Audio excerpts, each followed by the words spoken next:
So yeah, as the thumbnail indicates, it's been interesting. After last time's disappointing Euro semi-final defeat with England, we had a choice. Stay with England through the World Cup or leave and holiday through the next 2 years.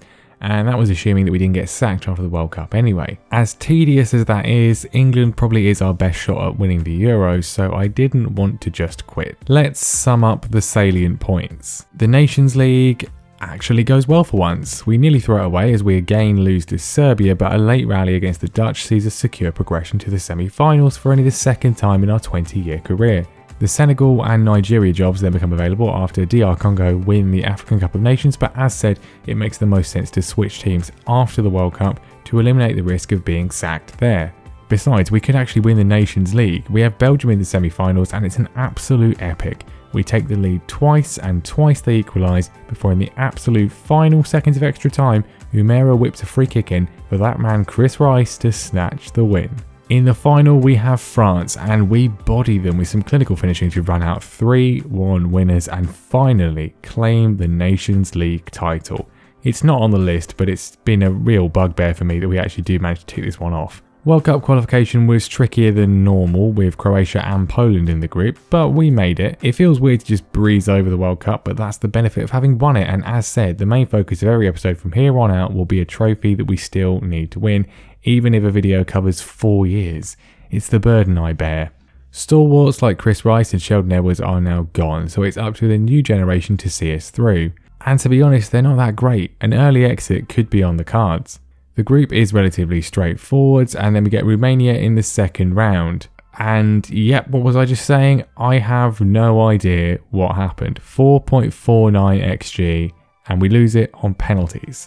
Ouch doesn't quite cover it. It doesn't really matter too much as we didn't need to win it, of course, we've already done so, but the FA aren't too pleased, which is probably going to screw up our plans for the Euros. But a fresh start might help anyway, because this ain't no golden generation at the moment. Plenty of other shock early exits lead to a really random semi-final lineup, but in the end the French win again. The FA indeed hand us our P45, which, let's be honest, is pretty harsh. I mean, we've won the World Cup here and we just had one dodgy performance. Anyway, as ever, there's a range of jobs available, although of course for once Brazil don't sack their manager, presumably because it's Neymar, but Spain, Portugal and Ghana are the offers. We haven't even attempted the African Cup of Nations, of course, but a quick look through the squads helps me make my decision.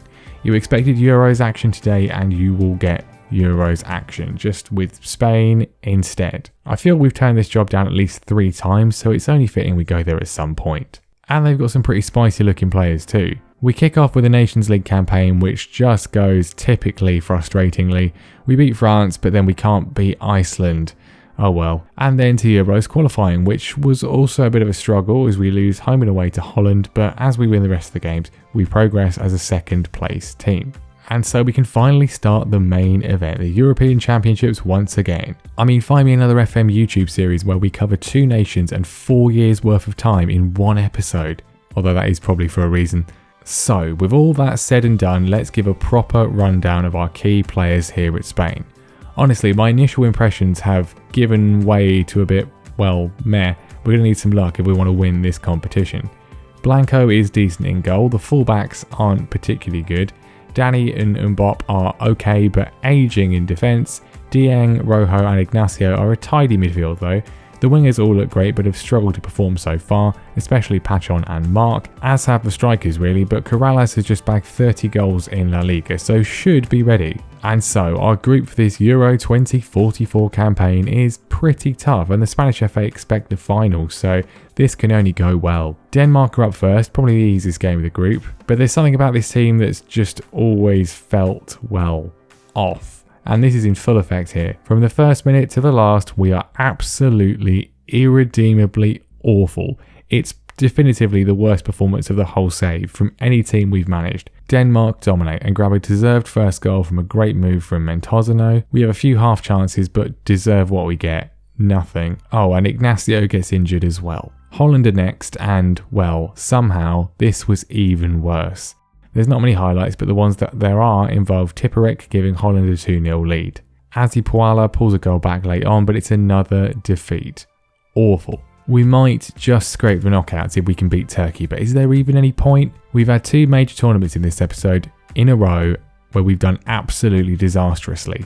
Is that it? Am I done? Am I Jose Mourinho? A busted flush? 2 minutes against Turkey and Mbop has given away a penalty and we're 1-0 down. I demand some more and we get some, as not long after Konyali rifles in a second for Turkey. We look absolutely awful. These are world-class players and they're playing like absolute fools. In the first half injury time, our 90 million rated wingers finally decide to actually do something as Mark's effort hits the post for Pachon to drag us back in. In the second half, we have a free kick in a great position, but it just results in Turkey nearly sealing the game. We look for an equaliser and Mark gets in a great position but somehow blazes wide from here. We scramble forward with desperation, but nothing happens until the 89th minute, with Corrales having a free kick on the edge of the area which he converts. Is there going to be a late rally?